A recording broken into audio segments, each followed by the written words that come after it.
Okay, let's dive into a question that's kind of weird when you stop and think about it. Have you ever noticed there are these invisible rules on our menus? We eat some animals, but not others.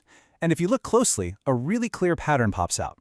So today, we're going to explore a big one. Why don't we eat carnivores? Right, so take a look at this. On the left, you've got our usual dinner guests, right? Cows, pigs, chickens, no surprises there. But on the right, you've got this lineup of predators you'll almost never see on a plate. Lions, wolves, eagles. The divide is pretty stark.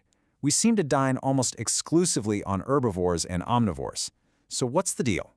Why do we skip the meat eaters? Welcome to what I'm calling the carnivore conundrum. To get to the bottom of this mystery, we're going to investigate a few prime suspects, some really compelling theories that could explain our dietary habits. Let's start with the most obvious one. First up, is it just too dangerous? Maybe eating predators poses some kind of health risk that we've learned to avoid over thousands of years. It seems like a pretty logical place to start, right? Now, this safety argument really comes down to one core concept: biomagnification. It sounds complicated, but the idea is simple. As animals live their lives, they pick up potential nasties from their environment, things like parasites or heavy metals. When a predator eats its prey, it's not just eating meat, it's also ingesting all the toxins that prey has accumulated. This here shows you exactly how it works. See how the toxins get more and more concentrated as you go up the food chain? The plants absorb a little bit. Then a cow comes along and eats thousands of those plants, concentrating all those toxins in its body. And then a predator eats a bunch of those cows over its lifetime, creating a super concentrated dose. So if you eat that top predator, you could be getting a mega dose of everything bad from the levels below it. But here's the thing. While biomagnification is absolutely a real phenomenon, we all know about mercury in large fish, there isn't really evidence that it's a universal, widespread problem across all carnivores. So while safety is a valid concern in some cases, it's probably not the main reason we have this blanket ban on carnivores. Okay, so if it's not really about safety, what else could it be? Let's move on to our next suspect. What if carnivore meat is just, well, gross? Maybe it's not that it's dangerous, but it just tastes bad or has a really unappealing texture. And there's some real logic to this.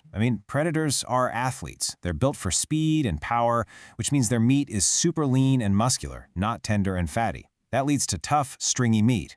Plus, and this is a big one, what an animal eats directly affects how it tastes. And a diet of just other animals can create some pretty funky flavors. And this is a perfect example. Bear hunters will tell you that a spring bear that's been eating berries and greens is actually delicious. But a fall bear, after a whole season of eating fish, not so much. Its diet completely changes the flavor of the meat. But wait a minute. This whole theory has one massive glaring hole in it. What about fish? Think about it.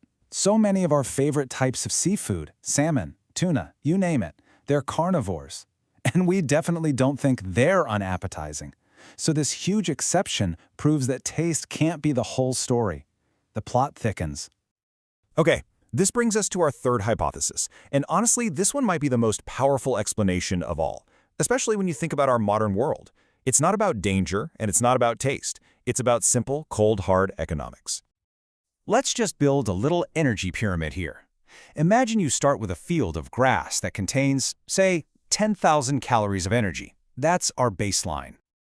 Now, a cow eats all that grass, but most of that energy gets burned just keeping the cow alive, walking, breathing, mooing, all that stuff. Only about 10% of that energy actually gets stored as meat. So our 10,000 calories of grass just became 1,000 calories of beef. And here's the real kicker. If a tiger eats that cow, that 10% rule applies all over again.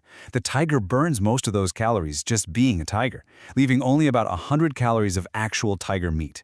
We've gone from 10,000 calories all the way down to a measly 100. It is an incredible waste of energy. The numbers really do speak for themselves. Why would you ever waste all that energy feeding a cow to a tiger when you could just eat the cow? From a resource standpoint, trying to farm carnivores makes absolutely no sense. And this powerful idea of inefficiency, it finally cracks the code on our fish mystery. It perfectly explains the one big exception that our other theories just couldn't handle. For most of human history, we didn't raise fish. We caught them in the wild. We weren't paying the energy bill for that salmon to grow up. The ocean was doing all the work for free. The inefficiency was totally irrelevant because we were just showing up at the end and harvesting the final product. But we've got one final piece to this puzzle, because it's not just about biology and economics, it's also about our beliefs. Culture and religion have a huge say in what ends up on our plates. You can see a really clear pattern in some major world religions. For instance, traditional Jewish dietary laws and the Quran both have rules against eating most predators, animals with fangs or talons. It's easy to imagine how these ancient religious rules could have evolved over time into broader cultural taboos. So, after looking at all the evidence, all the suspects, what's the verdict? Well, like with most really interesting questions, the answer isn't just one simple thing. It's a little more complicated than that. Okay, let's recap. Safety? Probably not the main driver. Taste? Nope. The fish exception blows that one out of the water. Inefficiency? Oh yeah, that is a very strong, very practical reason. And culture? It's a powerful supporting factor that reinforces the whole thing. So it really looks like inefficiency is our prime suspect, with culture as its getaway driver. But what's really fascinating is how all these reasons are probably tangled together. Maybe an ancient instinctive fear of biomagnification is what led to those religious rules in the first place. Or maybe the sheer inefficiency and toughness of the meat is what caused us to evolve a distaste for it. It's this complex web of biology, economics, and culture. And all this leads us to a final, pretty provocative thought. If efficiency has been such a powerful force in shaping what we eat, what does that mean for the future? As we look for more sustainable ways to feed a growing planet, what will we be eating in the next 100 years? Definitely something to chew on.